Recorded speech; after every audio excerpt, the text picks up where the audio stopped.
I want to thank y'all for being here today. For those who are in the affected counties, which fall into one of 5 different groupings of all the counties that fall within the federal disaster declaration. There's one grouping that we just left from, which is by Corpus Christi. There's another one that stretches in this group that stretches from the coast all the way up to Bastrop. There's another one that involves Victoria, another group that involves Harris and Montgomery County, and another that involves all the counties east of Harris County, stretching over to Jefferson County and Orange County. For those in this region, frankly, for those in every single one of these regions, what we're doing right now may be the toughest thing that you've had to deal with in your lives. We've seen a catastrophic loss of life, a disastrous loss of property, record-setting flooding, just an enormous challenge, both with regard to families, homes, and infrastructure. In typical Texas fashion, we saw Texans helping Texans rescue neighbors and strangers from the floodwaters, put them into boats and help take them off to safety. Now it's time that the leaders of the state and, importantly, the local communities begin the process of helping our communities to rebuild. To jumpstart that process, today I began the Governor's Commission to Rebuild Texas. And I've appointed John Sharp to be the commissioner of that commission. The fact is that as floodwaters recede, the enormity of what Hurricane Harvey and the flooding associated with it have left behind. As families go through the process of healing, Texas must begin the process of helping our communities rebuild. Many of the communities harmed by this disaster need immediate help from both the federal government as well as the state government for the restoration of public infrastructure. Things like schools and roadways, public buildings, other facilities. Swift restoration of damaged public infrastructure is mandatory. The state of Texas must provide a leadership role to assist local governments and our citizens be able to have the resources they need to facilitate the recovery and the rebuilding process. Our mission is clear. We must help displaced families. We must help our communities rebuild. And we must cut red tape so we can speed up the rebuilding process. Well, to help our communities with this process of rebuilding the public infrastructure, including those schools, those bridges, those buildings, I've established the Governor's Commission to Rebuild Texas. The task force has a primary focal point that we want to achieve, and that is to establish a single point of contact for all communities that are affected by this horrific storm to do the following. 1, to ensure that we efficiently and effectively bring the resources of all state agencies to be able to help you. 2 is to help communities in assessing their needs. 3 is to help the communities navigate state and federal resources that are available. 4 is to advocate for the interests of local communities before the federal government as well as before the state government. And 5 is to help them access the expertise available to help them rebuild.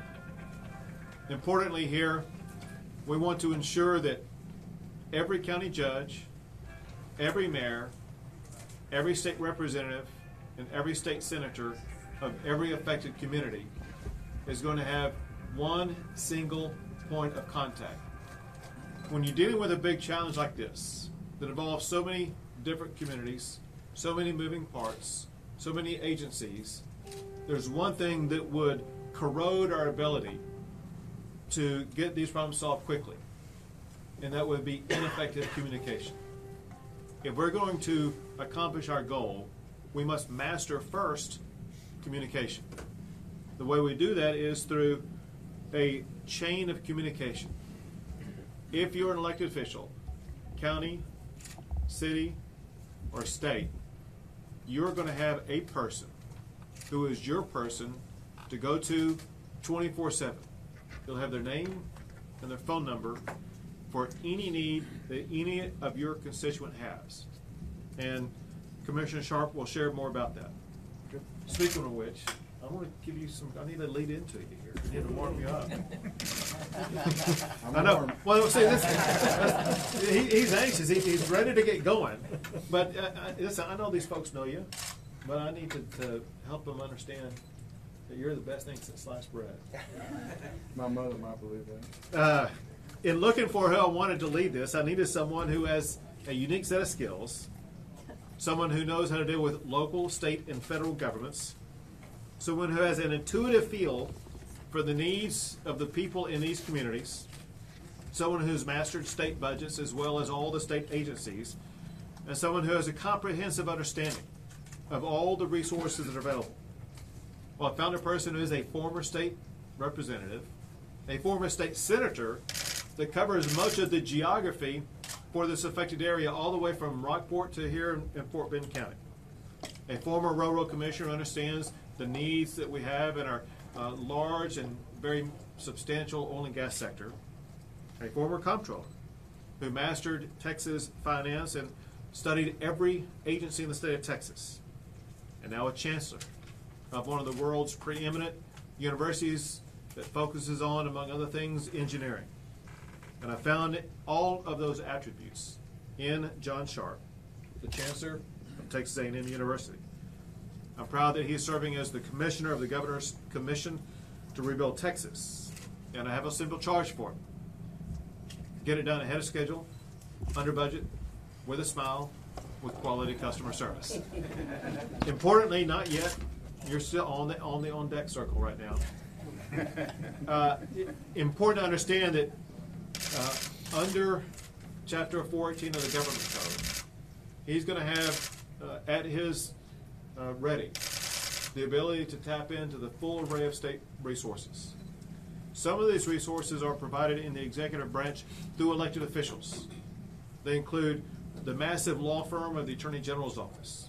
They include all of the talent in the Comptroller's office, in the Land Commission office, in the Ag Commission office, as well as in the Railroad Commission, and those three elected officials.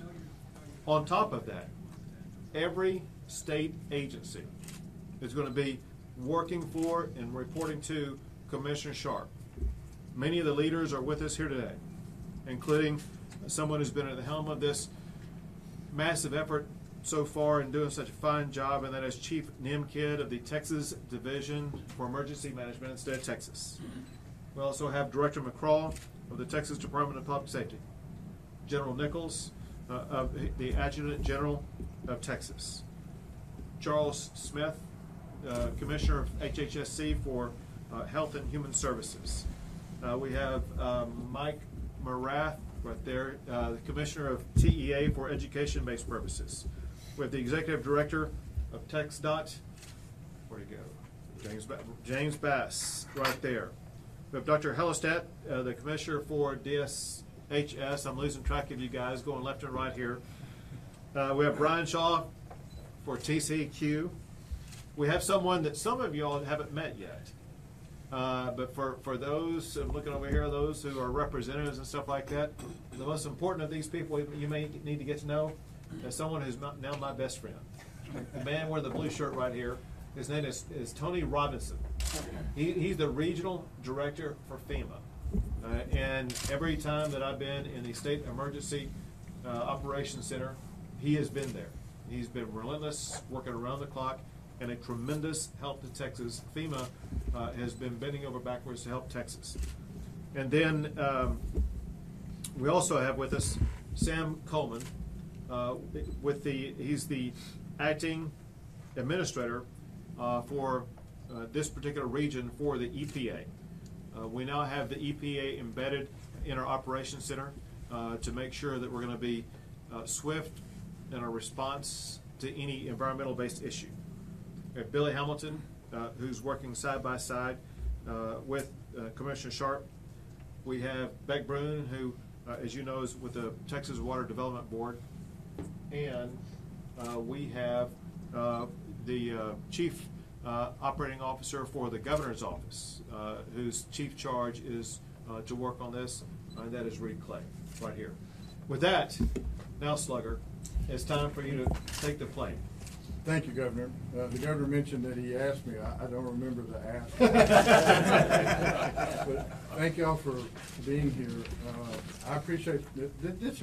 All of us probably have been through one or more hurricanes, Hurricane Celia, Carla, stuff like that. But this one's a bit personal. This one pretty much took out your Senate district, which used to be my Senate district, and so it's and hovering over my hometown of Victoria. This was one that kind of hit close to the heart, and I appreciate the chance to be here. Our goal is to respond as well as Texas citizens have responded. If you look at what's happened here, ordinary citizens going out saving folks' lives in ways that really are a model for the rest of the nation. That's kind of what we want to do. But in doing that, we recognize, everybody around this table recognizes that we are not the most important cog in this wheel. Most important cog in this wheel are the mayors, the judges, the elected officials, and folks that are on the ground having to make decisions, having to hear complaints, and having to deal with all of these things. And so what we're going to talk about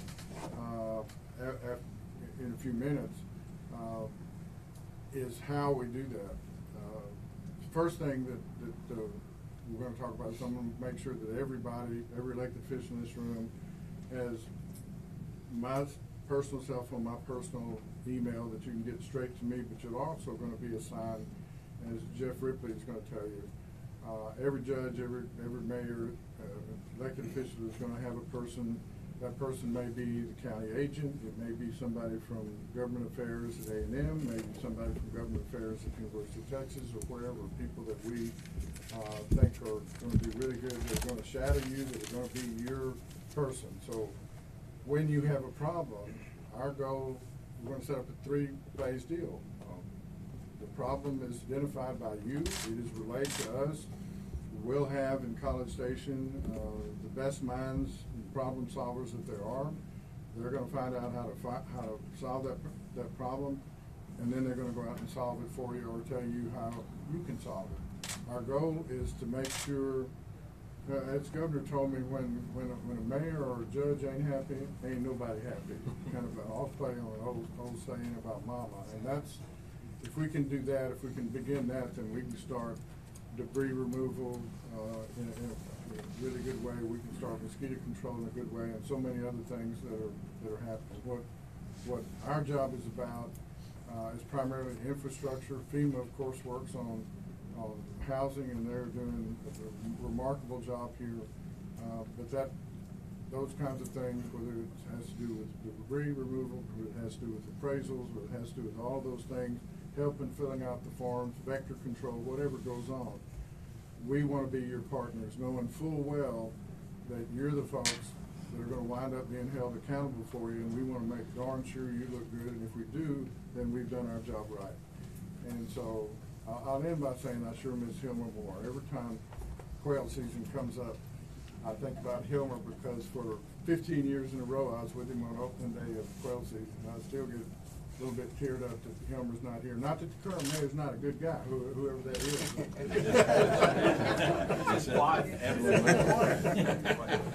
But anyway, so we're going to get into that later on when we meet privately together about what the plan is, and Jeff's going to talk to you all. But I want you to know that what we are is your backup team to make sure that every single problem you have, before you get frustrated and go screaming at the top of your lungs, there's somebody there that are your employees that are going to be solving that problem for you as best we can. Governor, as he said, has the authority to give us any state employee in the state to work on this. He also has the authority to suspend any state rule that exists. And so whether that state rule involves burning trash or whether that state rule involves other things, there's all kinds of things. But if we don't know about it and you get frustrated, we all got problems. And so we want to make sure we've got enough lawyers, engineers, and everybody else there for you. And we want, our goal is at the end of this to be the best coordinated, best run rebuild effort that ever existed in the United States. And we're going to work toward that end for each of you. Great. Thank you all.